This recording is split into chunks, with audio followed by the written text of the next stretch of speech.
Hey guys, welcome to study all.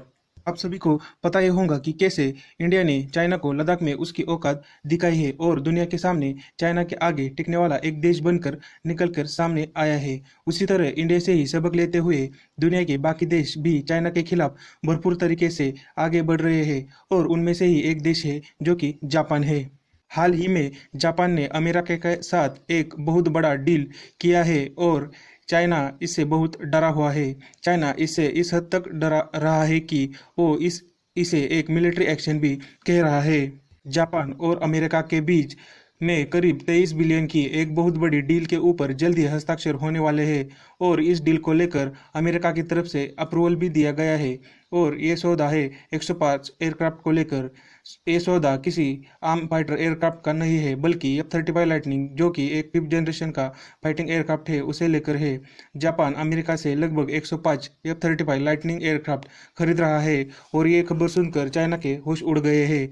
China इस aircraft को लेकर इतना डरता है कि जब भी अमेरिका की तरफ से इस एयरक्राफ्ट का नाम लिया जाता है तो चाइना का जो माउथ पीस है ग्लोबल टाइम्स वो इस पर रिएक्शन जरूर देता है। और ग्लोबल टाइम्स के द्वारा अमेरिका को धमकी की तरह एक कहा भी जाता है कि अगर अमेरिका चाइना के जो नेबर कंट्री है उसे एयरक्राफ्ट ना बेचे, खासकर इंडिया, जापान और साउथ कोरिया जैसे अमेरिका के अलाय देशों को। चाइना की तरफ से ये भी कहा जाता है कि अगर अमेरिका चाइना के करीबी देशों को एयरक्राफ्ट देता है तो चाइना भी उसके अलाय यानी कि पाकिस्तान जैसे देशों को अपना नया बॉम्बर S-20 दे सकता है। इससे पता चलता है कि चाइना F-35 फाइटर जेट से लेकर कितना डरता है। जापान ऑलरेडी अमेरिका से ऐसे F-35 एयरक्राफ्ट खरीद दिए हैं और अमेरिका के डेटा के हिसाब से वो जापान में ऑपरेशनल भी है। लेकिन हाल ही में जापान की तरफ से 63 F-35A conventional take off and lightning aircraft और 42 F-35B शॉर्ट टेक ऑफ और वर्टिकल लैंडिंग खरीदने का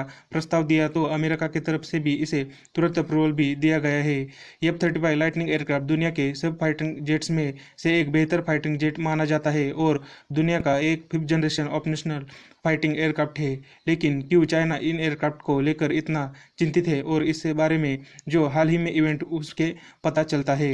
इन एयरक्राफ्ट का यूज करके ही इसराइल ने ईरान के अंदर हमला किया था और ईरान का जो एयर डिफेंस सिस्टम है जो कि रशिया के से लिया है वो भी उसे डिटेक्ट नहीं कर पाया था और वो एयर डिफेंस सिस्टम है S-300।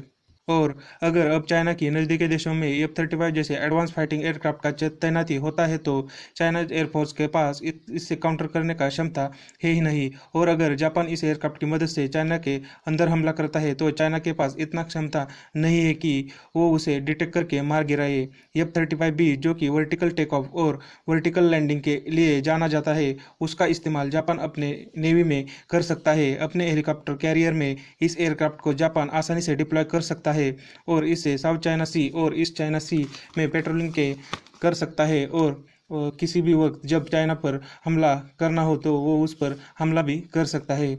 और चाइना जिस प्रकार अपने एयरक्राफ्ट कैरियर और नेवी की मदद से साउथ चाइना सी और ईस्ट चाइना सी में दबदबा बनाने की कोशिश कर रहा था, जापान की एक डील से उसके सब कोशिश पूरी तरह तबाह कर दी है। जिस प्रकार इंडिया ने चाइना के खिलाफ बॉर्डर पर प्रेशर क्रिएट किया है उसी तरह जापान भी चाइना पर प्रेशर क्रिएट करना चाहता है और उसके तहत ही ये डील हुआ है। और अब जो बाकी साउथ चाइना के बगल के देश है वो भी इस एयरक्राफ्ट को खरीदने के लेकर पॉजिटिव एटीट्यूड दिखा सकती है और इससे चाइना पर साइकोलॉजिकल ऑपरेशन बन सकता है। लेकिन क्या जापान की तरफ से जिस कीमत में ये एयरक्राफ्ट खरीदे गए हैं उस कीमत में चाइना के दूसरे सराउंडिंग देशों इसे खरीद पाते हैं क्या, ये भी देखने वाली बात है।